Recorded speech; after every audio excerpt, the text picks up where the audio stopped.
বলেছেন যে ব্যক্তি মানুষকে ভালোবাসে না সে উপরে আমি আল্লাহর পক্ষ থেকে রহমত বরকত ভালোবাসা যাইতে পারি না। দুনিয়ার জমিনের মধ্যে যদি তোমরা মানুষকে যদি নাকি কবর থেকে উঠাইয়া আগুন দিয়া যদি পুরো তো তুমি জাহান্নামের মালিক হয়ে গেলা। ঠিক না? যে বিচার করুম আমি আল্লাহ আসরের ময়দানের মধ্যে কবরের ভিতরে তোমরা কি দুনিয়ার মধ্যে মাশাআল্লাহ বিচার শুরু করে দিছো গো না আউযুবিল্লাহ আউযুবিল্লাহ আল্লাহ বলে হেদায়েত করুন আমিন আমিন।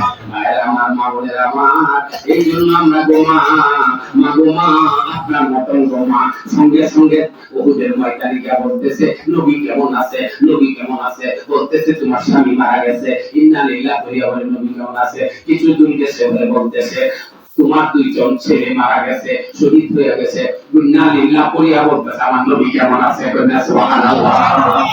আমার মা বোনেরা আমার আপনার নবীর প্রেমে পাগল হয়ে যায় আমরা নবী বেহেশত লই দেব কইনা সুবহানাল্লাহ। নবীর প্রেমটা দেখান যেত না অন্তরে কইনা আলহামদুলিল্লাহ আলহামদুলিল্লাহ। অন্তরে নবী আছে না আছে নবী আমার অন্তরে কইনা আলহামদুলিল্লাহ আলহামদুলিল্লাহ। কই মন করে ওই মন দে করে আমি কই নবী কই অন্তরে কইনা সুবহানাল্লাহ সুবহানাল্লাহ।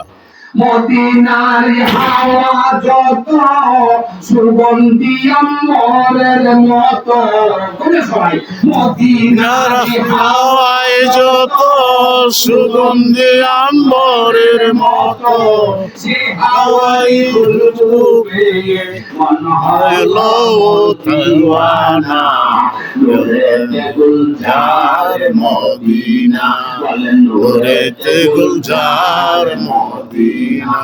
আশরাফের পরিবার সালামিয়া বাড়ি এই গদা লাগাইছি বলে আমার 1000 টাকা বকশিশ দিছি কইনা আলহামদুলিল্লাহ।